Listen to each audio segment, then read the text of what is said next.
নমস্কার বন্ধুরা, আমি তন্ময় গার্ডেনের সাথে আপনাদের সকলকে স্বাগত জানাই। বন্ধুরা, আমরা যারা ছাদ বাগানে ইনকা, গাঁদা এবং ডালিয়া তাছাড়া গ্ল্যাডিওলাস করে থাকি, আমরা প্রত্যেকেই তারা জানি যে এই তিনটি গাছের একটি মূল উপাদান হলো চাপান সার। তো অনেকেই হয়তো জানেন না এই চাপান সার বানানো বা চাপান সারের উপাদানগুলি কী কী। তো আজকের আমার এই ভিডিওতে আমি আপনাদেরকে এই চাপান সার বানানো এবং এই চাপান সার সম্বন্ধে সকল তথ্য দিয়ে থাকব। তো বন্ধুরা, এই চাপান সার বানানোর ক্ষেত্রে তিনটি প্রধান উপাদান আমাদের লাগে। প্রথম হলো সুফলা 10-26-26, তারপর সরিষার খোল, আর ভালো উন্নত মানের একটু গোবর সার।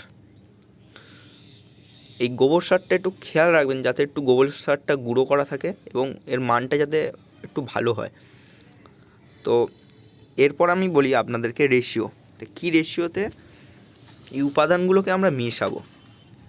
তো বন্ধুরা, এখানে দেখছেন 10-26-26 সুফলা আছে, এটা এবং এই সরিষার খোল, এই দুটোকে আমরা 1:3 রেশিওতে মেশাবো। এই 1:3 অনুপাতটা হবে, আপনি যদি 100 গ্রাম 10-26-26 নেন তাহলে এই 300 গ্রাম আপনাকে নিতে হবে সরিষার খৈল। তো এই সরিষার খোল আর এই 10-26-26 দুটোকে 1:3 রেশিও অর্থাৎ 100 গ্রাম এবং 300 গ্রামের অনুপাতে মেশাবো। মিশিয়ে এটাকে ভালো করে গুঁড়ো করে নিতে হবে। ভালো করে গুঁড়ো করে নেওয়ার পর আমরা যদি 8 ইঞ্চির টব থাকে তাহলে আমরা 10-15 গ্রাম পার টব, এবং যদি আপনার 10 ইঞ্চির টব হয় তাহলে আপনি সেক্ষেত্রে 20 গ্রাম দিতে পারেন।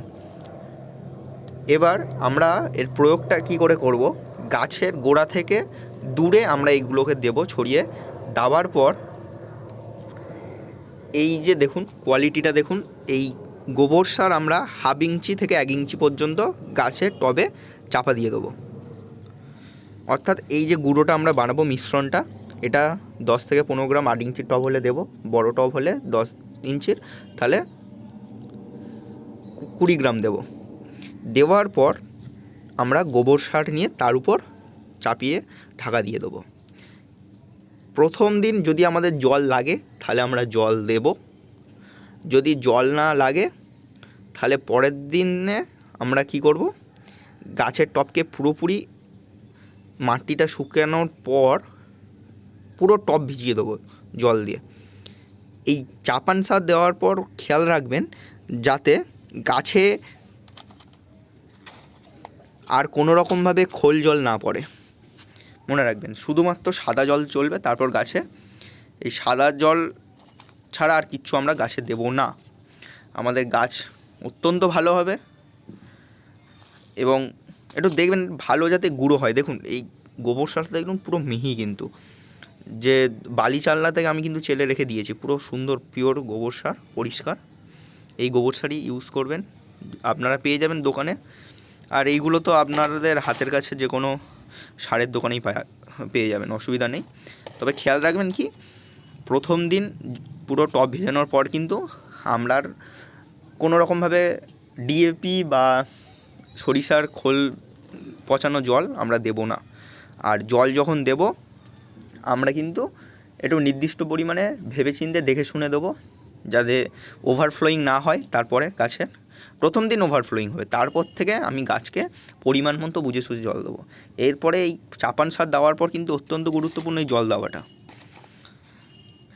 একটু খেয়াল রেখে জলটা দেবেন। আর গাছকে ডেলি স্নান করাবেন, জল ছড়া দিয়ে, ফোর্সে জল দেবেন না, হাত দিয়ে ছড়া দিয়ে কিন্তু জল গাছকে শাওয়ার দেবেন, চান করাবেন। রেজাল্ট আসতে বাধ্য, চিন্তা করবেন না, কোনো অসুবিধা নেই, রেজাল্ট আসতে বাধ্য। আপনার ইনকা যদি কখন দেবেন চাপা, আপনার ইনকা যদি 20 দিন হয়ে যায় তাহলে আপনি চাপান সার শুরু করবেন। আমার আগের ভিডিওতে ইনকা দেখিয়েছিলাম যে সরু সরু ফিডিং রুট বার হওয়া শুরু হয়েছে গোড়া থেকে, সেক্ষেত্রে আপনারা ব্যবহার করতে পারেন চাপান সার। আর যদি ডালিয়া হয় তাহলে আপনি 15 দিন, ডালিয়া বসানোর 15 দিন বাদে নতুন যখন পাতা ছাড়া শুরু করবে তখন আপনি চাপান সার দেবেন। তো ভিডিওটা যদি ভালো লাগে অবশ্যই শেয়ার করবেন, লাইক করবেন, কমেন্ট করবেন এবং সাবস্ক্রাইব করতে ভুলবেন না। আশা করি ভিডিওটায় আপনারা সবাই উপকৃত হবেন। ভালো থাকবেন, সুস্থ থাকবেন এবং আপনার গাছকে ভালোভাবে গড়ে তুলবেন। নমস্কার, আজ আসি। দেখা হচ্ছে পরবর্তী একটি ভিডিওতে।